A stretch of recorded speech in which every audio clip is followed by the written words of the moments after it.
Shalom, soyez tous salués dans le puissant nom de notre Seigneur Jésus. C'est comme je le dis toujours, c'est le nom qui est au-dessus de tout nom. Alors, celui qui croit en Jésus est sauvé tout de suite. Il n'attend pas le jugement dernier. Il n'attendra pas le jour de sa mort. Il est déjà sauvé. Alors, qu'est-ce qu'un chrétien peut faire pour perdre le salut devant son Père? Écoutez.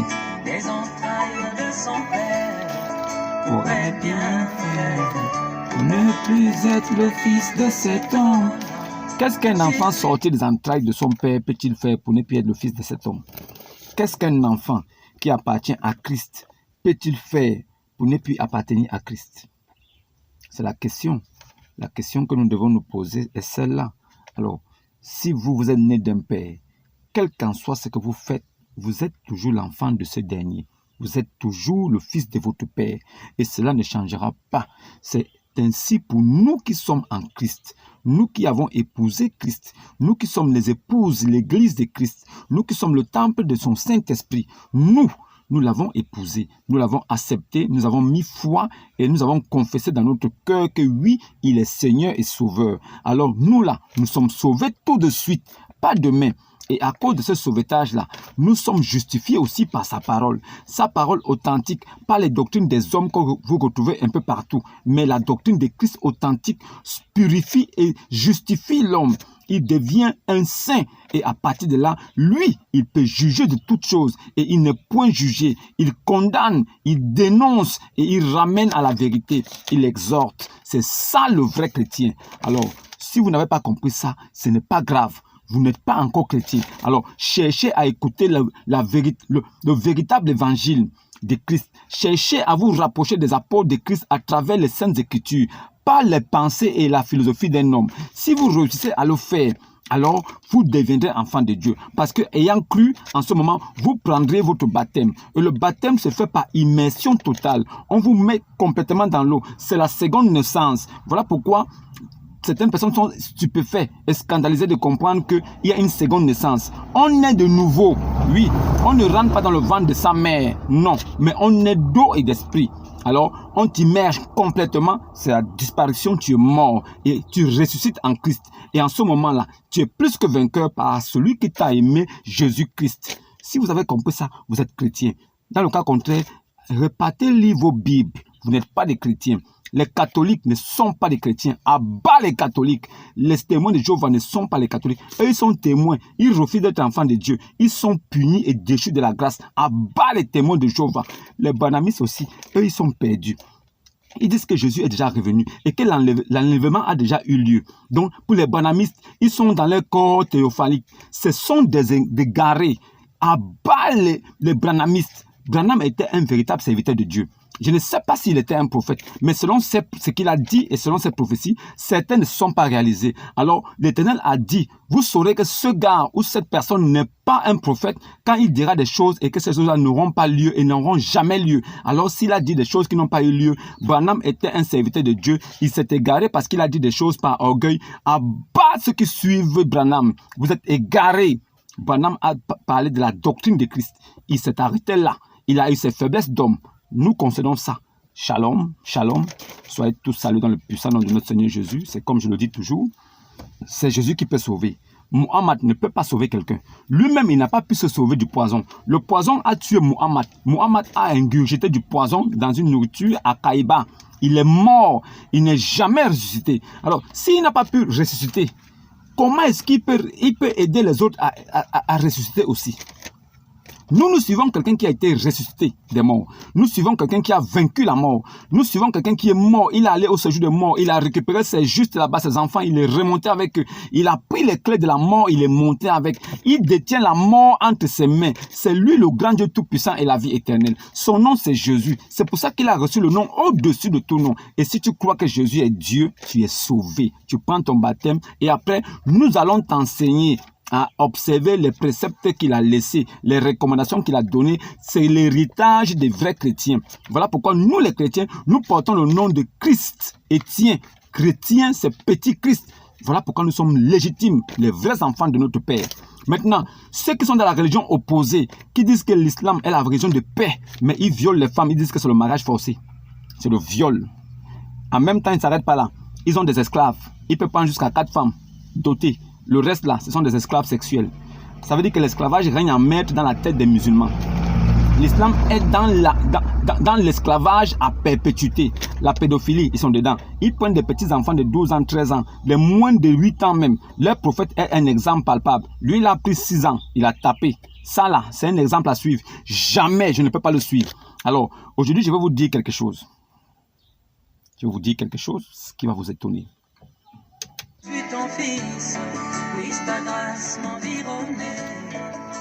Je ne suis pas responsable de cette chanson. Je ne suis pas responsable de cette musique. Ce n'est pas moi l'auteur. Je prends juste ces vidéos, ces sons pour parfaire mes vidéos. Vous le savez déjà. Alors, aujourd'hui, je voudrais vous parler du divorce. J'aimerais qu'on en parle un peu. Est-ce que le divorce est permis par des vrais chrétiens? Est-ce que notre Seigneur Dieu Tout-Puissant, Jésus-Christ est son nom? Est-ce qu'il permet le divorce? Est-ce que le divorce est quelque chose d'acceptable dans l'église de Christ, pas dans les églises des hommes? Je ne vous parle pas des païens, je parle d'un véritable chrétien qui a cru en Jésus, qui a pris son baptême et qui est enseigné, qui est une lumière pour les autres. Je parle à celui qui est né de nouveau. Je parle à celui qui a déjà hérité du royaume céleste. Je parle à celui qui défend les intérêts de son Père qui n'est pas de ce monde. Je parle à celui qui ne passera pas devant le trône blanc. Je parle à celui qui est sanctifié et justifié, le juste juge des mécréants et des personnes égarées qui sont dans les ténèbres. Alors, moi étant une lumière, je viens vous apporter la lumière pour que cela brille dans les ténèbres où vous êtes. La sourate 5 au verset 47 est assez claire. J'ai reçu le mandat d'Allah. Allah me dit, toi qui as reçu l'évangile pur de Dieu, de Jésus Issa, alors juge tous les autres et les musulmans. Si tu ne juges pas, je te considère comme un pervers. Allah qui est un homme, il me demande de vous juger, vous les musulmans, et de vous ramener à la lumière. Même Muhammad était égaré. Voilà pourquoi lui-même Muhammad, il a cru en la grâce. Voilà pourquoi si tu lis, tu verras dans Saïd Aboukari, tome 4, page 871, hadith 64-67, Muhammad lui-même, il a cru en la grâce. Et il a dit, aucun musulman ne pourra accéder au paradis grâce à ses bonnes œuvres. Il n'y a que la grâce. Et même lui-même, le prophète, il a dit que ce n'est que la grâce qui peut le sauver. Alors, ce n'est pas le but de cette vidéo. Aujourd'hui, nous parlons du divorce. Est-ce qu'un vrai chrétien peut divorcer? Est-ce qu'un vrai chrétien doit divorcer? Le vrai chrétien peut divorcer pour cause d'infidélité. Le vrai chrétien peut divorcer pour cause d'infidélité. Quelle est la cause de l'infidélité? Quand on entend infidélité, les gens pensent que c'est une affaire d'adultère. Non. L'infidélité, c'est épouser une femme qui désavoue ton Dieu plus tard. Une femme qui n'adore pas le même Dieu que toi. Tu as le droit de la répudier. Un vrai chrétien peut répudier une femme qui est idolâtre. Une femme qui adore un Dieu qui n'est pas le Dieu que lui adore. Le vrai Dieu Jésus-Christ. Un vrai chrétien, il peut répudier une femme pour cause d'infidélité. Si elle n'a pas accepté Christ comme Seigneur et Sauveur dans sa vie, pendant qu'ils sont ensemble, il doit la répudier. Il a le droit. C'est ça l'infidélité. Maintenant, la deuxième chose qui peut permettre à un chrétien véritable de répudier sa femme, c'est pour cause d'adultère. Si elle est sortie avec un autre homme en dehors de toi pendant que tu es encore vivant, alors tu as le droit de la répudier. Maintenant, le divorce n'est pas considéré de Dieu et n'est pas accepté de Dieu parce que le divorce est quelque chose que Dieu n'accepte pas. Que Dieu n'accepte pas. Dieu n'accepte pas le divorce. Le divorce n'est pas connu de Dieu. Mais Jésus-Christ a permis aux hommes, par l'entremise de Moïse, de divorcer, connaissant les cœurs des hommes, mauvais comme nous sommes, remplis de haine et de colère. Alors Christ a dit à Moïse, permets-leur de divorcer pour qu'il n'y ait pas un carnage sur la terre. Mais le divorce n'est pas accepté de Dieu. Dieu a dit que personne ne désunit ce qui lui il a uni. Le mariage, c'est l'homme quitte son père et sa mère et s'attache à sa femme. Les deux deviennent une seule chair et une même chair. Ils ne sont plus deux, mais ils sont un seul être pour l'éternité. Le mariage, c'est quelque chose qui doit être consommé jusqu'à la fin de la vie de chacun. Le mariage là, il ne doit pas avoir de divorce. Le divorce est mal vu par Dieu. Si vous prenez Matthieu 5 au verset 32, vous allez comprendre. Mais moi, qui dit ça? C'est Jésus qui parle. Il dit, mais moi, je vous dis que si quelqu'un répudie sa femme, sauf pour cause d'infidélité, il l'expose à devenir adultère. Si toi, tu répudies ta femme, alors qu'elle ne t'a même pas trompé avec un autre homme, alors que peut-être que tu es fatigué d'elle, alors toi, tu l'exposes à devenir adultère. Et en ce moment-là, si elle commet l'adultère là-bas, toi aussi, tu payes ce péché-là. Le péché qu'elle porte de l'adultère, là, tu portes ça avec elle. C'est pour ça que Dieu n'a pas institué le divorce comme quelque chose de bon. Dieu n'a même pas parlé du divorce, mais il était obligé de parler de ça pour soulager les hommes, parce que nous sommes mauvais, des mauvaises personnes. Quand on s'engage dans le mariage, c'est pour la vie. Ceux qui divorcent là, vous avez des comptes à rendre à Dieu pour ça.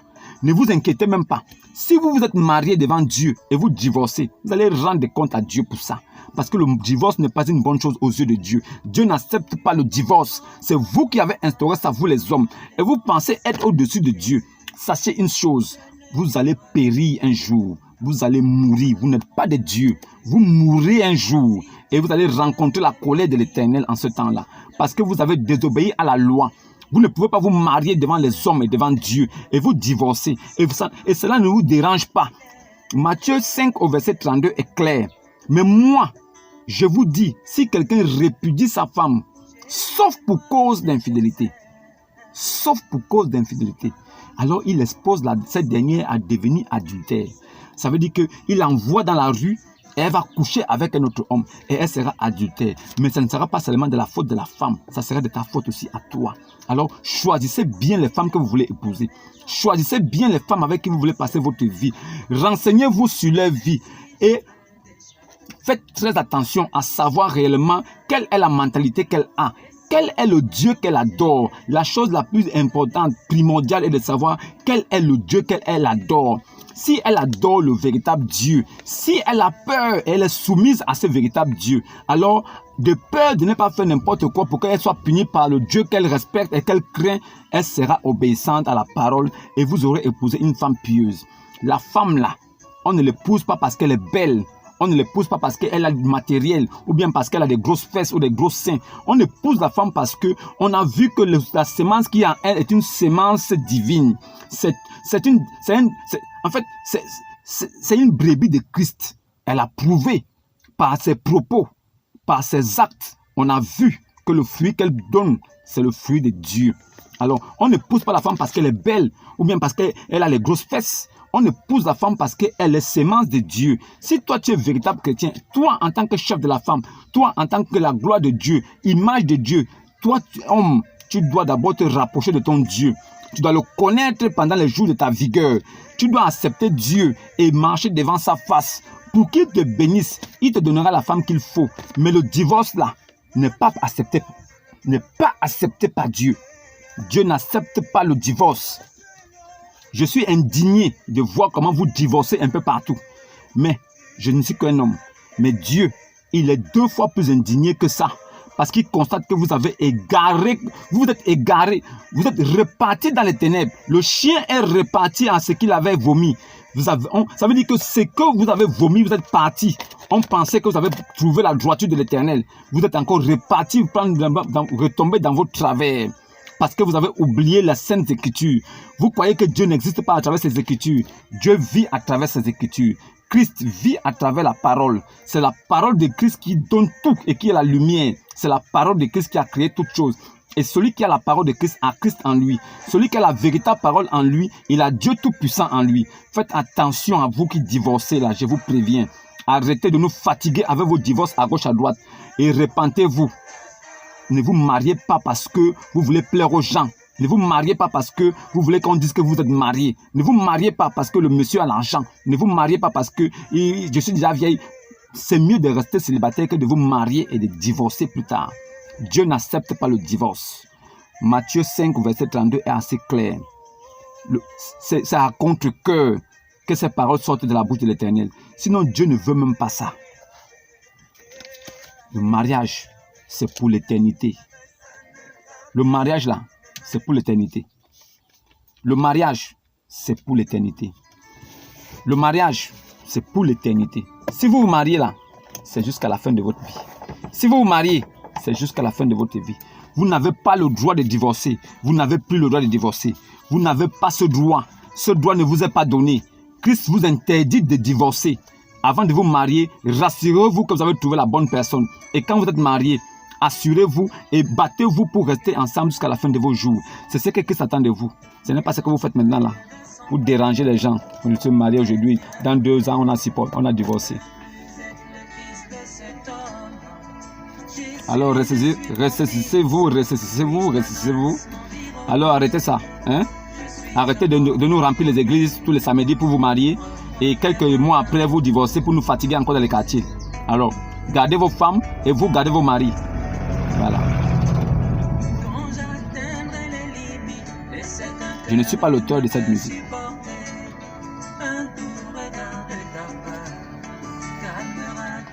Shalom et à demain.